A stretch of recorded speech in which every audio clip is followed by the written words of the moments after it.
Separated them here, and they always fight with each other. Why? Because if they put them together, it all makes sense. Yeah, and the prison planet wouldn't be a prison planet anymore.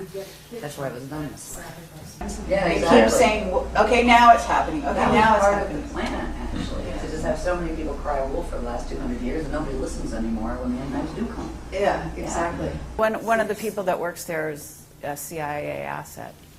That doesn't surprise me. I wouldn't doubt several people in our workshops are too. I think they've been following us around for a long time. But that's okay. We don't do anything harmful. You know, I think they probably find the information interesting, so they keep coming back. Whatever. Who knows? It might help them. So let's see where we left off. Waving.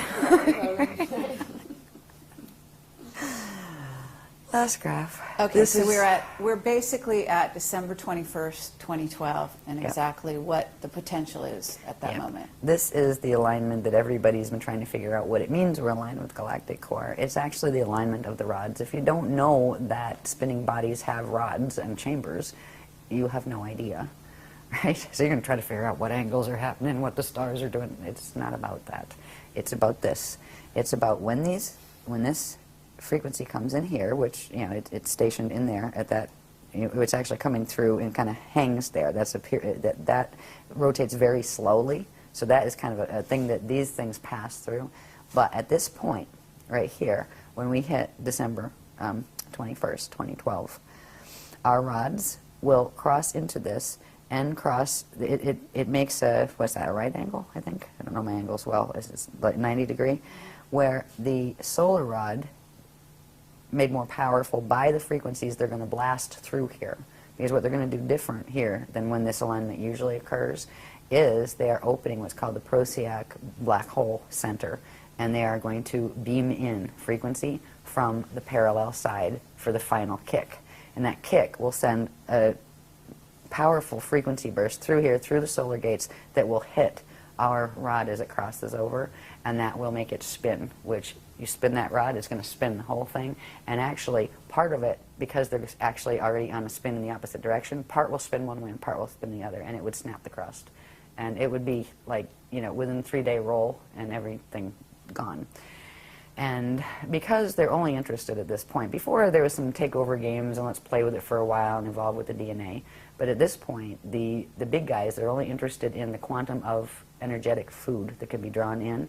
They don't even want to play with the little guys, like is way beyond just the Anunnaki and the Draconians anymore. It's, you know, this is multi-matrix warfare that is happening here. And we've got all sorts involved that were not even in the Voyagers books. We didn't even know about them then. They told us as on a need-to-know basis, by the way, we have Borgia now. By the way, we have Thetans now. By the way, the Thetans are from parallel Earth. Yes, they were part human and part something else over from parallel. And they invaded here 75 million years ago as well, right, and tried to take over the planet then. So it's very interesting, and it's like everybody's represented on Club Universe Earth right now. All the little teachings of each little, you know, fallen group. There's a few that actually are connected with our teachings that aren't fall groups. We haven't found them yet. It would be nice, right? You know, it would be so lonesome, because it's a bit lonesome standing out here and trying to explain this to people. But we will get through this alignment, and we will be able to withstand that acceleration that's going to come through there. That acceleration would spin the rods, and it would also spin the rods fast enough to trigger the core to hit the 55 activation. And then once it hits 55 and does a full 55, it starts going where it eats the quantum behind it and starts expanding rapidly on the Fibonacci spiral, and just literally torques where it spins faster and faster and pulls the two of those together. It literally pulls them into the sun and then pulls the sun into the other thing. It takes the whole system out. It's the level of technology involved in this is just, in my mind, mind-blowing. You're just looking, oh my God, what kind of consciousness are we dealing with here? Our scientists look like little kindergartners by comparison. Oh, wow, we back engineered a spaceship. Whoopie-doo. That is impressive, horrific, but impressive, Okay, scary. But at this point, we have to say that this is not going to happen, and why? It's not going to happen because of what the Guardian groups are doing to intervene. If it weren't for the intervention of the Ashayana groups that are the ones from the Aquarian matrix that are already the Adashi adepts that have gone through the Krystic, transfiguration, there would not be enough quantum energy to hold the grid stable here to stop this for even 200 years. There's two things. One of them happens this weekend that is the beginning. It has to do with what ultimately becomes in 2012, progressively, what's called the mirror in the sky. We talked about the planes of Earth, right? We showed those maps a bit where it showed from the core going up. There are the different plane interfaces. We showed that there were aurora platforms in between there. They are progressively being activated, and another level of activation is coming through this weekend, that they will create literally a buffer field that will bounce back some of that. It will literally bounce back some of that energy, which is going to be interesting for those on the other end who are throwing it, because it will bounce it back with probably, what, minimum 12% spin increase. Okay, 12 times at least the strength that was thrown. Some of it will get through, but not enough to rip the rods and make them spin, and not enough to fulfill the 55 activation. Now, that protection can hold only as long as the gates are open. Because of what the galactic gates are doing in this, what is called a Starfire Ascension cycle. The whole thing is called Starfire Ascension, and that's the Christ star evolutionary process. Those gates have to close in 200 years, which means those big energy arms that are coming down from that matrix that right now are holding Earth's core open so these gates can still work, are going to be pulled back. When that happens, all of this is going to let loose. That Merkaba is going to, the Death Star will activate.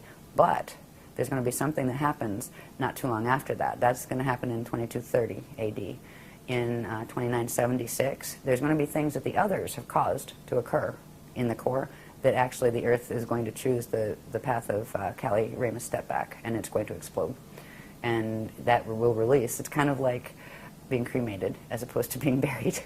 Right? You can be buried in a black hole and be used and used and used while your body is still around. But if you want your spirit free, you can either do the ascension or do the step back. And the Earth is choosing the step back. So there's going to be periods after this host leaves that I'm wondering personally how many are even going to be left by that time on this planet. Because there's still the issue of the sun. And it is still going to start throwing larger gamma bursts. And there's going to be a point where that does become a problem. And a good case scenario, when it starts to do that, I mean, at first you'll start having the satellites are acting wacky. Then you'll start having stranger things happening. There will be a period, I think, and I'm not sure what time frame, they haven't solidified this yet, probably because it's still in flux. It depends on some of the things that the people on this planet choose to do, what the Illuminati choose to do, basically. Because certain things will slow things down as far as Earth changes and solar issues, and certain things will speed them up. So that's why, yeah, okay, I'm asking them if that's why they're not giving exact time frames. But there will come a time, I do believe, where there's going to be some very strange electromagnetic storms that become the norm here. Life as we know it now is going to change. The civilization as we know it now is going to change. It's just a matter of when within that 200-year period. One of the things that will accelerate it has to do with something that we're going to be learning about in this workshop that I just know a little bit about, and I'll know more by Monday like everybody else, that has to do with what the those who make wings and things are up to, the Quartium. There's a certain thing they're trying to achieve. They would like to take over this program and make that theirs and make it fall in their direction.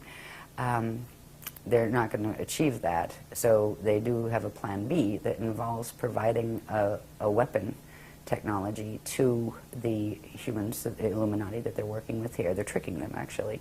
That has to do with some kind of electromagnetic scalar pulse, infrasound type pulse, that they're supposedly giving it to one group. They didn't say which groups they're going to give it to. They give it to one group so they can throw it at their enemies and wipe out a big portion of their enemy's population. Except it ricochets back, and it's going to do both. And the Cordium are going to go, get rid of the bunch of you, right? That kind of thing. There's going to probably be an escalation toward war progressively. If you look at the soul groups on this planet, the people who live on this planet, the people who are controlling countries on this planet, everybody hates each other. You know, the Palestinians and the Jewish people, the Muslims and the Christians. I mean, get over it, people. They're not going to get over it. That's the problem. These are soul groups.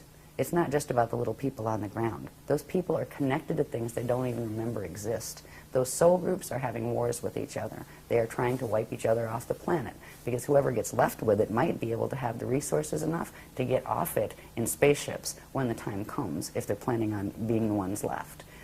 And the Kryst's purpose in this is to just hold ground and keep the gates open for the 200-year period and help as many people who want to learn how to get as far as they can with their biological evolution.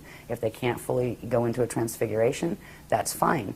You can learn how to bardo properly so you don't get stuck in your body once it does die, and you can get out into the proper gate sets and not get caught in the wormholes. That's our job, is to keep that potential alive on the planet. What the others do around us make it really, really ugly at a certain point. That ugly could happen as early as 2019 to 2022, because that's around the time that there's a strong possibility. It's not phase locked in yet. It depends on who chooses what, and now it's the Illuminati choosing. Good luck with that. What they choose to do with the Cordium's offer on a certain weapon, but there's also something the Guardians are doing to make it more appealing to not bother, and that has to do with the activations of the ancient arrow sites. Because if they're activated on the crystal spiral, the weapon that the Cordium are using won't work. Okay. Welcome to our weekend. That's actually along the lines of the positive side of the Wingmaker's material. Yes. Okay. Yes, because those sites belonged to the Guardians originally. Okay. Yeah, and so because there is a distinction, the Cordium is not the Wingmakers. Okay. The Wingmakers are actually the positive beings that would be similar to what you're calling the Guardians, in essence, as they're described in the Wingmaker material. Yeah. Okay. Right. I'm just telling you what it I'm sure they talks think they're about. very nice. Okay, but they're not the Cordium. This is a different group. Okay. Okay. They're actually part of the same group. No, not according to the Wingmakers. According to the The Guardians, Cordium they are the bad guys in the Wingmakers. Uh-huh. Okay. I mean, you have to, I understand that you They're haven't still gotten saying into that the the Wingmakers. Cordium are the Wingmakers. They made up the story. Okay.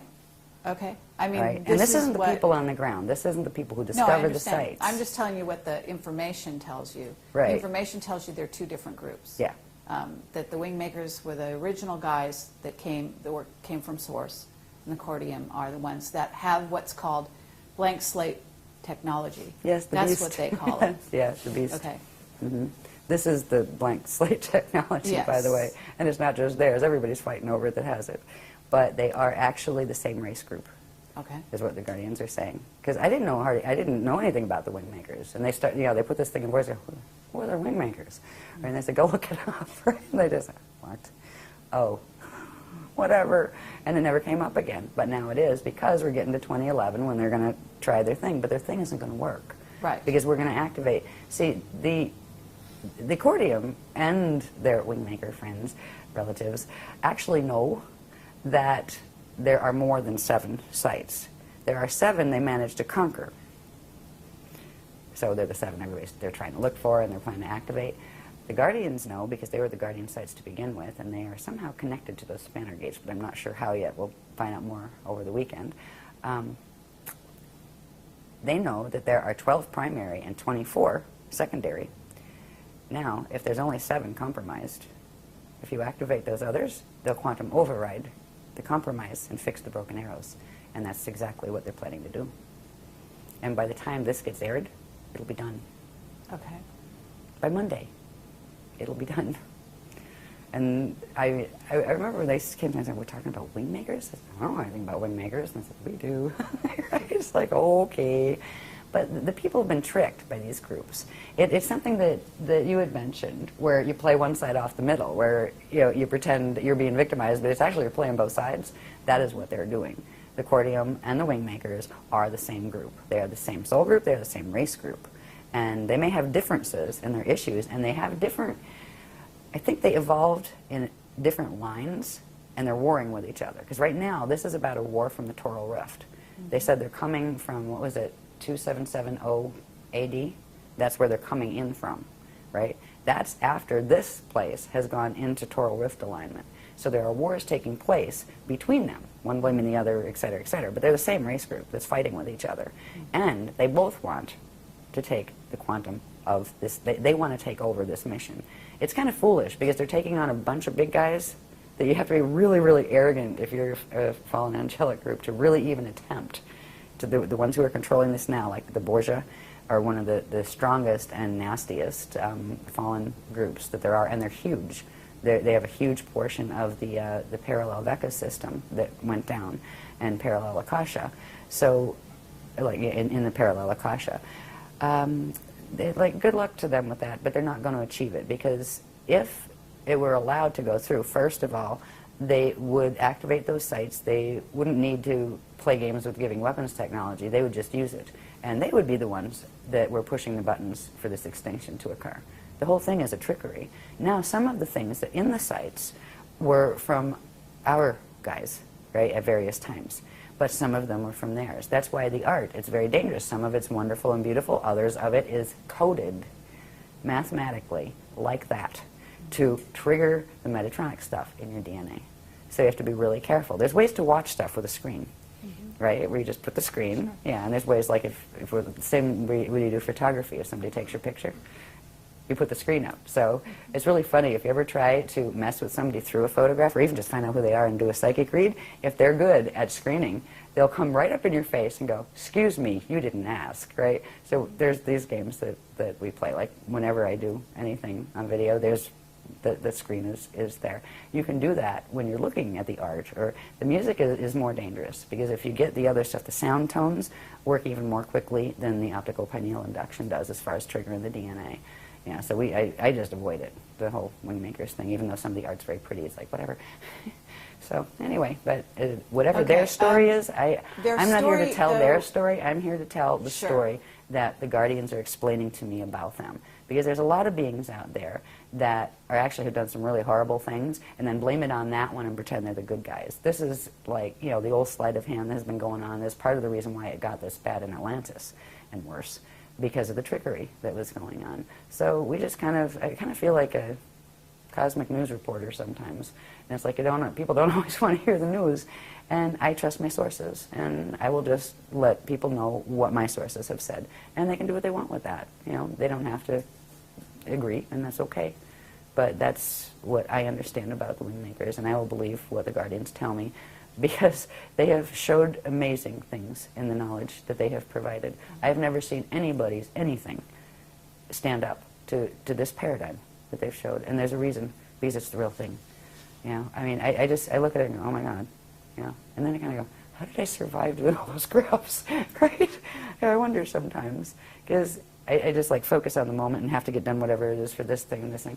But this is the first time we've actually got to just kind of go and look back and say, wow, look at all of this information. That's one of the things that helps to keep me going with it, because it wasn't fun having to, be Metatron's whistleblower. That's not the role I wanted to play. But when they showed the mechanics and showed how people were being hurt and how they were hurting the planet and they were being tricked, what was I going to do? Say, oh, I'm too scared to go and talk about it? The New Age people aren't going to like me? Too bad. I'm not here to be liked. I'm here to tell the truth. And that's kind of where it's at. But there's a lot of hopeful things to look for. We're in a calm before the storm right now. And one of the most important things is to move through the 2012 period, where we do have enough quantum of energy of anchoring that crystal spiral. There shouldn't be a problem with it, even if there's only 3 of us left standing on a beach somewhere doing it. But the more people involved with that, the better that would be for them as well as for us. Now, these activations of the crystal spiral will happen even if there is only one guardian left on the planet to anchor it. The more people there are, the stronger it'll be.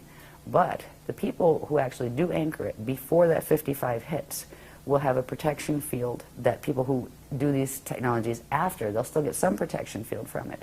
But if you can get the DNA protection before that 55 hits, it will be much easier and you will have much less problem with the 55 activations than if you discovered this in 2013. You can still use it in 2013, but you will still be working with a DNA code that has been dragged into a 55 and holding. And that means right there, biological ascension is out of the question, completely.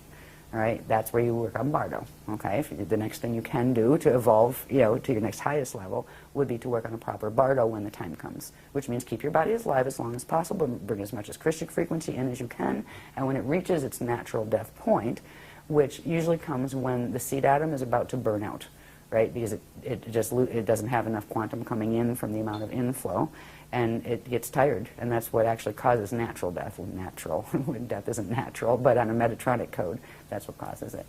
So, people are welcome to join us with this. We're going to be doing something that night of the solstice. I'm not sure what it is yet. I think we're booked here, though, aren't we? No? We're booked somewhere. Yeah. But we don't know what we're doing yet, but we just know we have to be there. Mm-hmm. Yeah. And, well, for a long time, the guardians have told me, like when I'm walking into a lecture and don't know what I'm speaking about yet, and they're like, in the elevator going up and the room is right there as soon as the door opens, and I have a napkin and a pen. And they're going, here you go. They're going, just show up and take it from there. We'll be there with you. And that is how I've survived the last 10 years of this wacky way of bringing amazing information to the planet. It's not been easy on this side, but I am in love with this material. There's nothing. There's no church out there. There's no science out there that can touch the unified church and science put together, religion and science, spirit and science put together, that is in here. And that's why we do what we do, and we love this planet too. And so it's kind of where we're at. Any other question areas you want to go into? Okay, that's lovely, and I think that's a wonderful sort of place to end, or at least close this for now. But I do have a few questions just in general, and we could probably skip over them pretty quickly. Okay.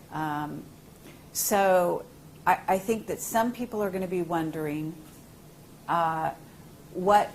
whether or not some of the most recent occurrences, like what happened in Haiti, and, it's on the workshop itinerary to talk about that. So if you could talk about that a little bit in terms of, because there's also a grid line in which goes through these points and joins them up. So I'm wondering if that was targeted by HARP and what your knowledge is and what you've been given on that regard.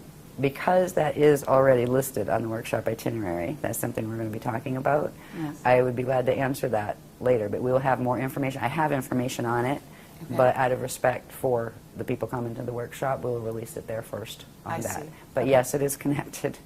Yes, there's a specific thing that triggered the Haiti earthquake that was done on purpose. It wasn't done to cause an earthquake, but they knew that that would be the result of it, and they didn't care, as usual.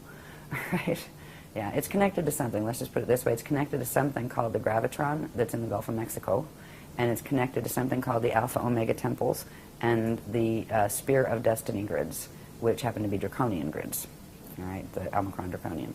So it has to do with certain activations taking place there, and that is why that was caused. And the Chile one is also connected, but that was actually a counteraction. That has to do with the wingmakers, not the Cordium. Wingmakers helped that one along. Yeah. The earthquakes aren't being done on purpose, but they are, the result of that probably happening is known when the certain grid mechanics are being done, and they're doing them anyway. Yeah, and there will be more instances like that. Okay. Also, in terms of, there are a lot of people, including the governments, secret governments of countries, building huge underground bases at this time. And what is your take on what's going to happen in regard to those bases and so on? I think they're expecting the solar flares to come sooner rather than later. Okay. And there is a very distinct possibility that we will all see an end similar to the Knowing movie. Okay. Hopefully later rather than sooner. Meaning, because certainly you're not talking about within, you're talking after 2019, I'm assuming. Probably.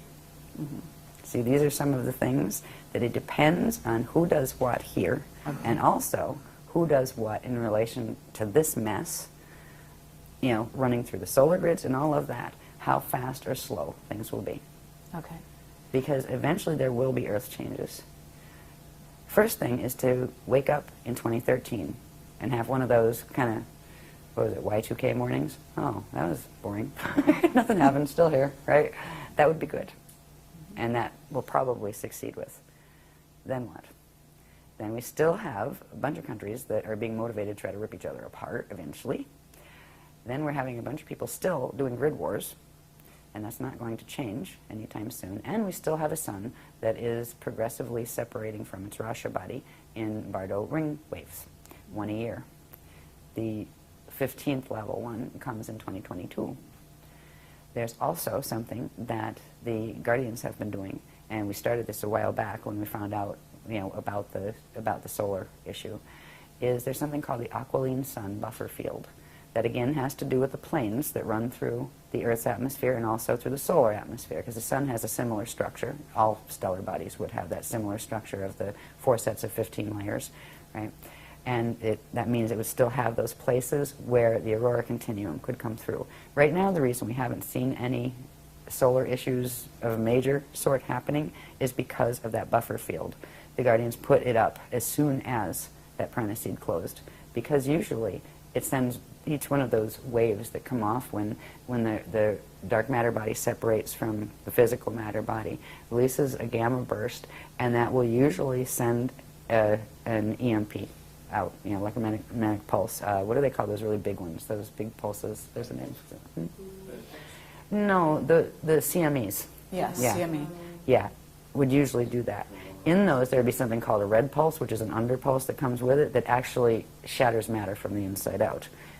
That would have started on a small level already if it weren't for the buffer field that was activated. They call it the aquiline sun because if you could see it, if you see it in the astral, it looks like a glowing aqua-colored sun. It's very pretty. But it's also been keeping the gamma burst down and actually transmuting them before they come out. How long that will hold, it may hold the whole time.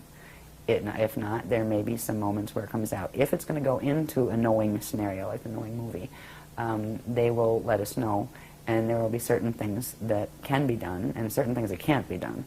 You know, if it goes that, there's always the option of what they call pulling the shield, which means the Aquafarian shield, the people who are attached to the crystal spiral, they can get them up and out, you know, while it's still possible. And if their bodies can't, you know, they would simply bring them through the gates. And, you know, that's a really good way if you want to Bardo really fast, is to just go through a Stargate when your DNA can't handle it yet. Just inhale and hold.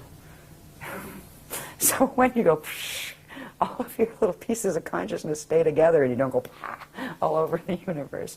It shouldn't come to that. We will be warned if it will. But that is a possibility out there, but it's most likely a later one rather than a sooner one.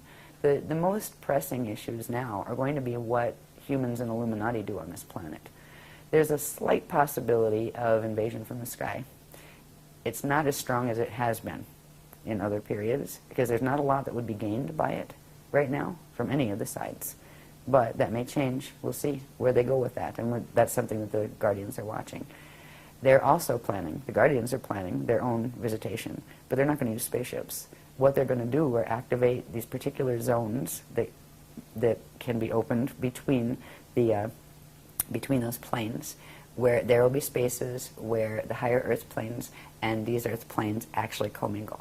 And they can come here and meet us halfway, and we can go there and meet them halfway. So they're going to start, and then eventually, once we get that far, the next stage will be able to go over to that side, the first level out of here, which is going to higher Earth, all right, which is the higher Earth planes. And they will look physical. Once you get your consciousness one dimension above where their matter is, it is physical, it is solid. So that's what we're working on now, you know, the next phase. And So that's what it kind of looks like right now. And it's just, I find myself, like, how I deal with this, how I deal with the information that they've given me, and okay, what are we looking at here? And it's like, well, it could go this way or it could go that way. We definitely know this part's happening. That's phase lock. But these things are still variables.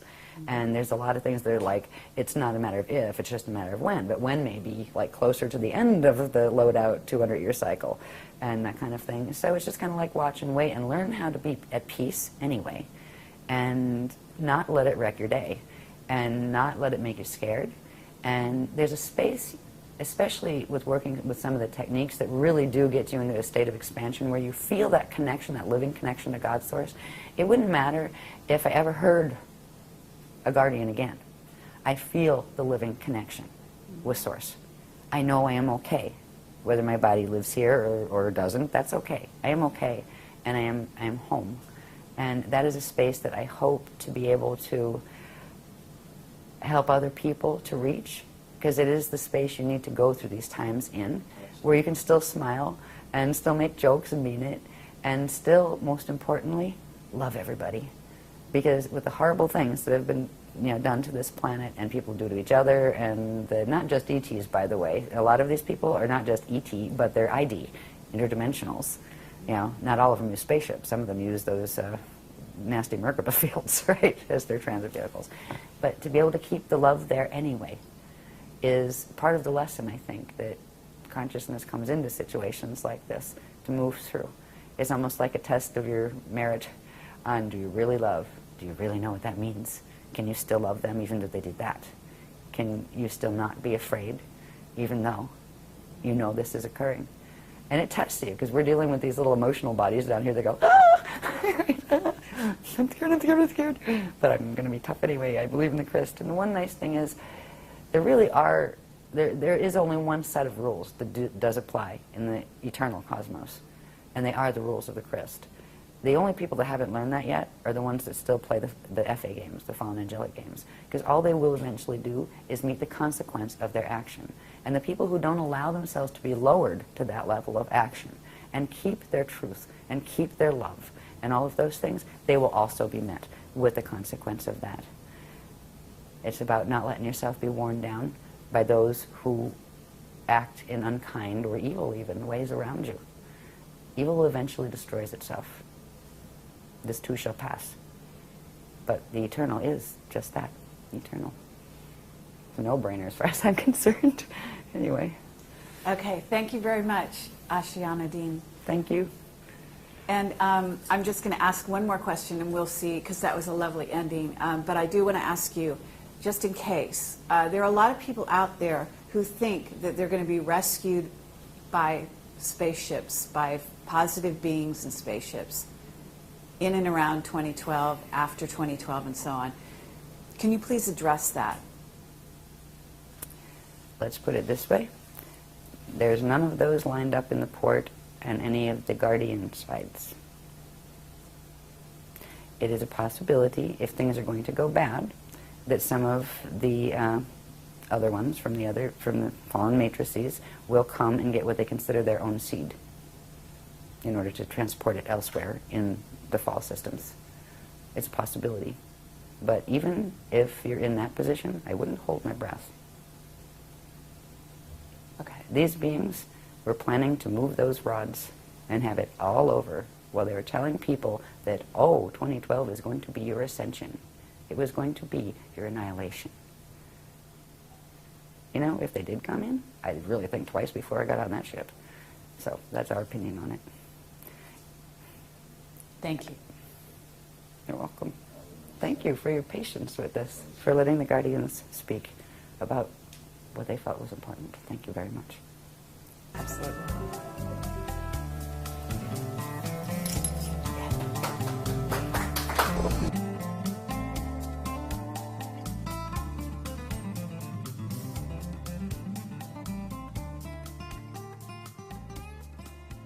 They were given an agenda that they thought without any doubt was rolling out, and it simply isn't. And those people weren't lying to us. I mean, they were convinced and they believed it, and they were leading their lives accordingly, and they still are. a lot of them are still with that agenda. You know, they're building their underground bases. They're going through all the motions. They fully expect, you know. And we have one witness who he keeps being told every, you know, year or 6 months or something, this is it, you know. And I mean, so it's sad for them in a way, because even if they were well-meaning initially, they're telling us what was supposed to happen with conviction. It doesn't happen, and then it's like the kind of calling, you know, wolf too many times. Yeah, they exactly. keep saying, okay, now it's happening. Okay, That now was it's part happening. of the plan, actually, to just have so many people cry wolf for the last 200 years, and nobody listens anymore when the end times do come. Yeah, exactly. Yeah. So that's where that's where this interview comes in and is fascinating, because one of the things that I've noticed is, you know, you have a churning, very difficult to get new material into that mix. And you know, I'm sure that that's part of the program, which has to do with, you know, the Earth being surrounded by those levels. But in my view, you were bringing new material. This is new material. This is fresh. And it just doesn't seem to be seeded out there in other places, you know. And so, and I find that stunning, actually. You know, I mean, you don't expect to find one place and one piece of, you know, group of information that would only exist one place on the Earth.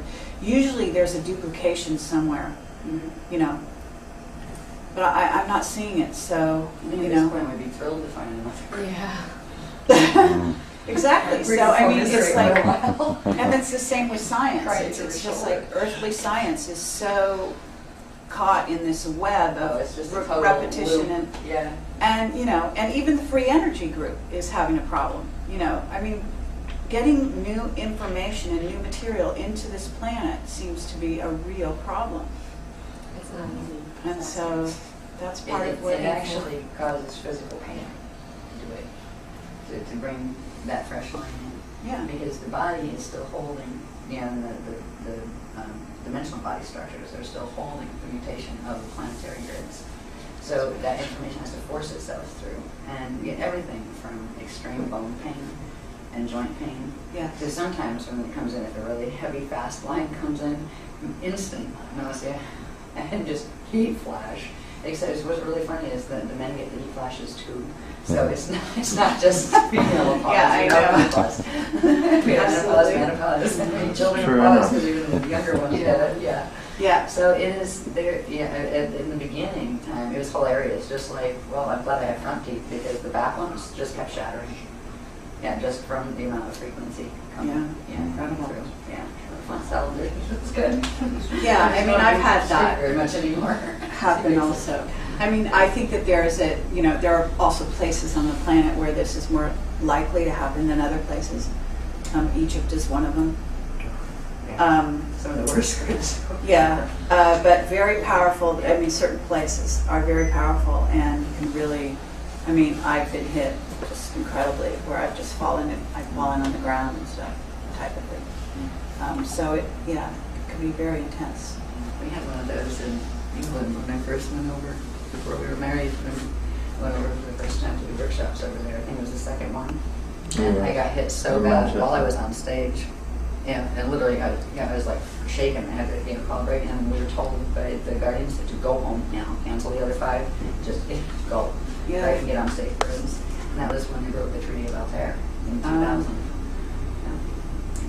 And all of a sudden the grids weren't safe over there anymore where they had us. So it's a really nasty game, but you gotta maintain a sense of humor. Yeah, I actually think that's really important too. I think some people don't appreciate that, but we really get grouchy about it, you know. no, and I noticed that right away when I was watching your videos. I was like, oh my God, thank God this woman has, a sense of humor. Because your sense of humor was obvious, on stage. It was, that you had sort of a lighthearted ability to laugh at yourself and what was going on. I refuse to let someone take that away from me. That's something that's really important, because if you let it get to you, it won. Right? Seriously. I go through my bitchy modes. Get groomy and grouchy and hypersensitive to sound and light and the whole bit. It's like, turn the TV up tonight and I'll go. Right? Yeah, exactly. Moments. No, I when mean, the frequency is really running high. But to let it like move me into depression or anger, it's like, okay, I can let a little wave of anger, darn it, I wish I just stopped doing that stuff, you know? But they're not gonna stop it. So get over it, right? So have a good day anyway. Yeah. And that's true. if I can hold that in myself, I can transmit it. In, you know, just in my delivery and just in meeting people at all. And maybe that would give them enough frequency boost so they can do that too. That's right. You know? Yeah. Because if not, it just gets So you can rise above and experience that space. It's easier said than done, but it's important to remember that we should be capable of influencing perspective, if not context. And we can always choose to adjust our perspective. Exactly. If we're worn That's out, key. it's not easy. Yeah. But there are moments when you can do that. And you can still come up and see it really the way it is. And be wry, at the very least, wry in your humour. Yeah. You know, we each have our own way of being that way. I don't think there's a common way of being, but there is a common desire or a common need to recognise the importance of that. Yeah. I mean, hence the arts and drama and all of it, you know. This just can be great release valves for what's going on and keeping people in a balanced state of being in the face of some pretty heavy-duty odds. Absolutely. Here's my scream. He's a jive, he's a jive, he's a jive.